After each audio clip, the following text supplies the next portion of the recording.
ಮನೆಯಲ್ಲಿ ಏನು ತರಕಾರಿನೇ ಇಲ್ಲ ಅಂದರೂ ಪರವಾಗಿಲ್ಲ, ಈರುಳ್ಳಿ ಇದ್ದರೆ ಸಾಕು. ತುಂಬ ರುಚಿಯಾದ ಈ ಈರುಳ್ಳಿ ರೈಸ್ ಮಾಡಿ ಮನೆಯವರೆಲ್ಲ ತುಂಬ ಇಷ್ಟಪಟ್ಟು ತಿಂತಾರೆ. ಯಾವ ರೀತಿ ಮಾಡೋದು ಅಂತ ನೋಡ್ಕೊಳ್ಳೋಣ ಬನ್ನಿ. ಮೊದಲಿಗೆ ನಾನು ಅನ್ನ ಮಾಡ್ಕೊಳ್ತಾ ಇದ್ದೀನಿ. ಈರುಳ್ಳಿ ರೈಸ್ ಮಾಡೋದಕ್ಕೋಸ್ಕರ 1.5 ಕಪ್ಪಿನಷ್ಟು ಅಕ್ಕಿನ ಹಾಕ್ಕೊಳ್ತಾ ಇದ್ದೀನಿ. ಅಕ್ಕಿನ ಕ್ಲೀನಾಗಿ ತೊಳ್ಕೊಂಬಿಟ್ಟು ಅದರ 2ರಷ್ಟು ನೀರನ್ನು ಇವಾಗ ಹಾಕ್ಕೊಳ್ತಾ ಇದ್ದೀನಿ. 3 ಕಪ್ಪು ನೀರನ್ನು ಹಾಕ್ಕೊಳ್ತಾ ಇದ್ದೀನಿ. 1.5 ಕಪ್ ಅಕ್ಕಿಗೆ 3 ಕಪ್ಪಿನಷ್ಟು ನೀರನ್ನು ಹಾಕ್ಕೊಳ್ತಾ ಇದ್ದೀನಿ. ಲಿಡ್ನ ಕ್ಲೋಸ್ ಮಾಡಿ ವೆಯ್ಟ್ ಹಾಕಿಬಿಟ್ಟು 2 ವಿಸಲ್ ಆದರೆ ಇದು ಸಾಕಾಗತ್ತೆ. ಅನ್ನ ಉದುರಾಗಿ ಚೆನ್ನಾಗಿದ್ದರೆ ಚೆನ್ನಾಗಿರುತ್ತೆ. ನೋಡಿ, ಅನ್ನ ಆಗಿದೆ. ಇವಾಗ 2 ವಿಸಲ್ ಆದಮೇಲೆ ನಾನು ತೆಗೆದಿದ್ದೀನಿ. ಗ್ಯಾಸ್ ಎಲ್ಲ ರಿಲೀಸ್ ಆದಮೇಲೆ ಒಂದು ಬೇಷನ್ಗೆ ಇದನ್ನು ಹಾಕ್ಕೊಳ್ತಾ ಇದ್ದೀನಿ. ನೋಡಿ, ಒಂದು ಪಾತ್ರೆಗೆ ಈ ರೀತಿ ಹಾಕೊಳ್ಳೋದ್ರಿಂದ ಅನ್ನ ಉಡಿಯಾಗಿರುತ್ತೆ. ಒಗ್ಗರಣೆ ರೆಡಿ ಮಾಡ್ಕೊಳ್ಳೋಣ. ಗ್ಯಾಸ್ ಮೇಲೆ ಒಂದು ಬಾಣಲೆ ಇಟ್ಕೊಂಡಿದ್ದೀನಿ.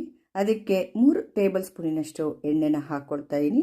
ಎಣ್ಣೆ ಚೆನ್ನಾಗಿ ಕಾಯ್ದ ನಂತರ ಅರ್ಧ ಸ್ಪೂನಿನಷ್ಟು ಸಾಸಿವೆ ಹಾಗೂ ಅರ್ಧ ಸ್ಪೂನಿನಷ್ಟು ಜೀರಿಗೆನ ಹಾಕ್ಕೊಳ್ತಾ ಇದ್ದೀನಿ. ಸಾಸಿವೆ ಜೀರಿಗೆ 2 ಚೆನ್ನಾಗಿ ಸಿಡಿಬೇಕು. ಸಿಡಿದ ನಂತರ ನಾನು ಕಡಲೆ ಬೀಜ ಹಾಕ್ಕೊಳ್ತಾ ಇದ್ದೀನಿ. 2 ಟೇಬಲ್ ಸ್ಪೂನಿನಷ್ಟು ಕಡಲೆ ಬೀಜನ ಹಾಕ್ಕೊಳ್ತಾ ಇದ್ದೀನಿ. ಕೆಂಪಗಾಗೋವರೆಗೆ ಇದನ್ನು ಹುರ್ಕೋಬೇಕು ಚೆನ್ನಾಗಿ ಒಗ್ಗರಣೆ ಒಳಗೆ. ತರಕಾರಿ ಇಲ್ಲದೆ ಇರೋ ಟೈಮಲ್ಲಿ ಆರಾಮಾಗಿ ಈರುಳ್ಳಿ ರೈಸ್ನ ಮಾಡ್ಕೋಬೋದು. ಇವಾಗ ನೋಡಿ, ಕೆಂಪಗಾಗ್ತಾ ಇದೆ. ಇದನ್ನು ಒಂದು ಪಾತ್ರೆಗೆ ನಾನು ಒಂದು ಬಟ್ಲಿಗೆ ತೆಗೆದಿಟ್ಕೊಳ್ತಾ ಇದ್ದೀನಿ.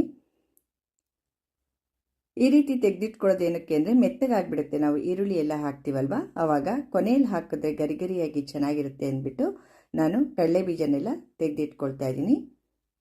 ಕಡಲೆ ಬೀಜ ತೆಗೆದಿಟ್ಕೊಂಡ ನಂತರ ಅದಕ್ಕೆ ನಾನು ಗೋಡಂಬಿ ಹಾಕ್ಕೊಳ್ತಾ ಇದ್ದೀನಿ. ಒಂದು 15 ಗೋಡಂಬಿನ, ಈ ರೀತಿ 15ರಿಂದ 20 ಗೋಡಂಬಿನ ಹಾಕ್ಕೊಳ್ತಾ ಇದ್ದೀನಿ. ಗೋಡಂಬಿ ಆಪ್ಷನಲ್ಲು, ಹಾಕ್ಕೊಂಡ್ರೆ ಮಾತ್ರ ಟೇಸ್ಟು ತುಂಬ ಚೆನ್ನಾಗಿರುತ್ತೆ. ಅದು ಫ್ಲೇವರ್ ಎಲ್ಲ ಬಿಟ್ಕೊಳ್ಳುತ್ತೆ ಅಲ್ವಾ. ಆನಿಯನ್ ರೈಸ್ ಟೇಸ್ಟು ತುಂಬ ಚೆನ್ನಾಗಿರುತ್ತೆ. ಇದ್ದರೆ ಹಾಕ್ಕೊಳ್ಳಿ. ಮಕ್ಕಳಿಗೂ ಕೂಡ ತುಂಬಾ ಖುಷಿಯಾಗುತ್ತೆ. ಗೋಡಂಬಿ ಹಾಕಿಬಿಟ್ಟು ಏನಾದರೂ ಅಡುಗೆಗಳು ಮಾಡಿದಾಗ ಟಿಫನ್ ಬಾಕ್ಸಿಗೆ ಕೊಟ್ಕೊಳ್ಸೋದಕ್ಕೂ ಈ ರೆಸಿಪಿ ತುಂಬಾ ಚೆನ್ನಾಗಿರುತ್ತೆ.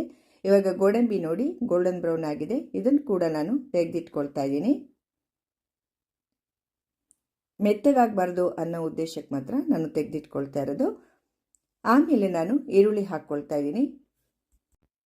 ಈರುಳ್ಳಿ 4 ಮೀಡಿಯಂ ಸೈಜಿನ ಈರುಳ್ಳಿನ ಹಾಕ್ಕೊಳ್ತಾ ಇದ್ದೀನಿ. ಈ ರೀತಿಯಾಗಿ ಉದ್ದುದವಾಗಿ ಹೆಚ್ಕೋಬೇಕು ಈರುಳ್ಳಿನ.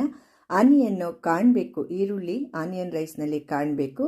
ಆದ್ದರಿಂದ ಈ ರೀತಿ ಉದ್ದುದವಾಗಿ ಹೆಚ್ಕೊಂಡ್ರೆ ತುಂಬಾ ನೋಡೋದಕ್ಕೆ ಚೆನ್ನಾಗಿರುತ್ತೆ.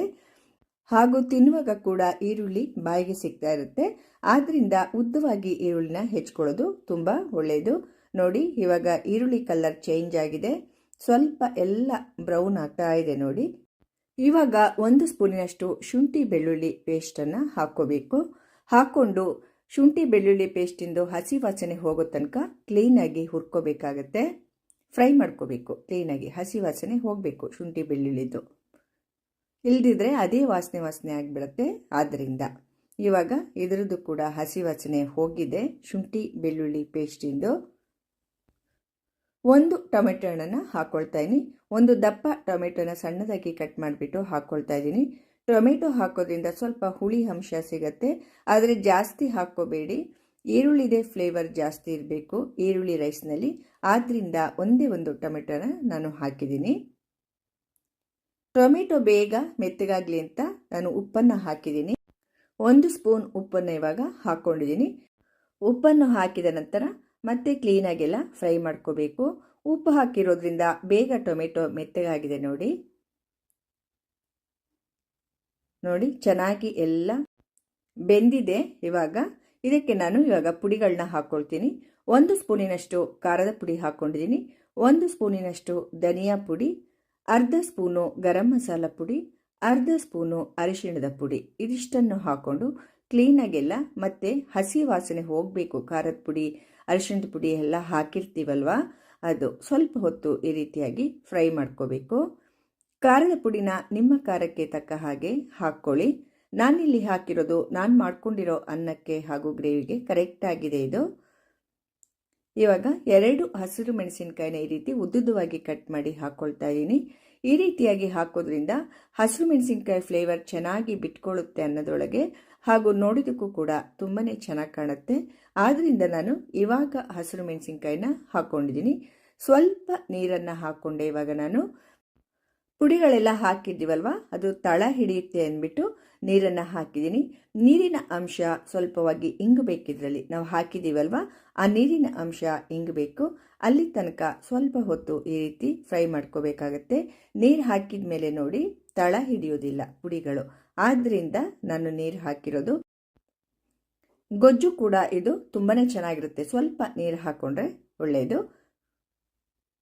ಹೀಗೆ ಸ್ವಲ್ಪ ಹೊತ್ತು ಕೈ ಆಡಿಸಿದ ನಂತರ ನೋಡಿ ಎಣ್ಣೆ ಎಲ್ಲ ಈ ರೀತಿ ಬಿಟ್ಕೊಳ್ಳುತ್ತೆ. ಅಲ್ಲಿ ತನಕ ನಾವು ಈ ಗೊಜ್ಜನ್ನು ಈ ರೀತಿ ಕೈ ಆಡಿಸ್ಕೊಂಡೆ ಫ್ರೈ ಮಾಡಿಕೊಂಡ್ರೆ ಸಾಕಾಗತ್ತೆ.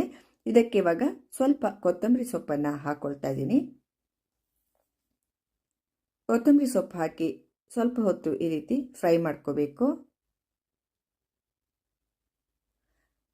ಆನಂತರ ನಾನಿವಾಗ ಸ್ಟವ್ನ ಆಫ್ ಮಾಡಿದ್ದೀನಿ. ಸ್ಟವ್ ಆಫ್ ಮಾಡಿದ ಮೇಲೆ ಮಾಡಿಟ್ಕೊಂಡಿದ್ದಂತಹ ಅನ್ನನ್ನೆಲ್ಲ ಹಾಕ್ಕೊಂಡಿದ್ದೀನಿ. ಅನ್ನ ಹಾಕ್ಕೊಂಡ್ಬಿಟ್ಟು ಎಲ್ಲ ಕ್ಲೀನಾಗಿ ಮಿಕ್ಸ್ ಮಾಡ್ಕೋಬೇಕು. ನೀವು ಎಷ್ಟು ಗೊಜ್ಜನ್ನು ಮಾಡ್ಕೊಂಡಿರ್ತೀರೋ ಅಷ್ಟಕ್ಕೆ ಅನ್ನನ ಹಾಕ್ಕೊಂಡು ಕಲಿಸ್ಕೋಬೇಕು. ಜಾಸ್ತಿ ಅನ್ನ ಹಾಕ್ಬಿಟ್ರೆ ಟೇಸ್ಟ್ ಕಡಿಮೆ ಆಗಿಬಿಡುತ್ತೆ. ಮಾಡ್ಕೊಂಡಿರೋ ಅನ್ನಕ್ಕೂ ಈ ಗೊಜ್ಜಿಗೂ ಕರೆಕ್ಟ್ ಆಗಿದೆ ಅಷ್ಟು ಅನ್ನನೂ ಹಾಕ್ಕೊಂಡು ನಾನಿಲ್ಲಿ ಕಲಿಸ್ಕೊಳ್ತಾ ಇದ್ದೀನಿ. 3 ರಿಂದ 4 ಜನಕ್ಕೆ ಈ ಅನ್ನ ಆಗತ್ತೆ. ಕಡಲೆ ಬೀಜ ಹಾಗೂ ಗೋಡಂಬಿ ಕೂಡ ಹಾಕ್ಕೊಳ್ತಾ ಇದ್ದೀನಿ. ಹುರಿದಿಟ್ಕೊಂಡಿದ್ನಲ್ಲ ಆವಾಗಲೇ ಅದನ್ನು. ಗರಿಗರಿಯಾಗಿ ತುಂಬಾ ಚೆನ್ನಾಗಿ ಸಿಗುತ್ತೆ ಈ ರೀತಿ. ಲಾಸ್ಟಲ್ಲಿ ನಾವು ಗೋಡಂಬಿ ಹಾಗೂ ಕಡಲೆ ಬೀಜ ಹಾಕೋದ್ರಿಂದ ತುಂಬ ಗರಿಗರಿಯಾಗಿ ತುಂಬ ಚೆನ್ನಾಗಿ ಬಾಯಿಗೆ ಸಿಗತ್ತೆ ಈರುಳ್ಳಿ ಜೊತೆಗೆ. ಇವಾಗ ಈ ರೀತಿ ಎಲ್ಲ ಕ್ಲೀನಾಗಿ ಮಿಕ್ಸ್ ಮಾಡ್ಕೋಬೇಕು. ಚೆನ್ನಾಗಿ ಬರ್ತಾ ಇದೆ ನೋಡಿ ಅನ್ನ, ಎಷ್ಟೊಂದು ಚೆನ್ನಾಗಿ ಬಂದಿದೆ ನೋಡಿ. ಕಲರ್ ಕೂಡ ಚೆನ್ನಾಗಿದೆ. ಖಾರದ ಪುಡಿ ಹಾಕಿದ್ವಲ್ವ, ಕೆಂಪು ಖಾರದ ಪುಡಿ ಹಾಕ್ಕೊಳ್ಳಿ, ಈ ರೀತಿ ಕಲರ್ ಬರುತ್ತೆ ಚೆನ್ನಾಗಿ. ಇವಾಗ ಇದನ್ನು ಒಂದು ಪ್ಲೇಟ್ಗೆ ನಾನು ಸರ್ವ್ ಮಾಡ್ಕೊಳ್ತಾ ಇದ್ದೀನಿ. ನೋಡಿ ಎಷ್ಟೊಂದು ಸೊಗಸಾಗಿ ಬಂದಿದೆ ನೋಡಿ. ಅನ್ನ ಕೂಡ ಉಡಿ ಉಡಿಯಾಗಿದೆ ಹಾಗೂ ಟೇಸ್ಟ್ ಕೂಡ ತುಂಬಾ ಚೆನ್ನಾಗಿರುತ್ತೆ.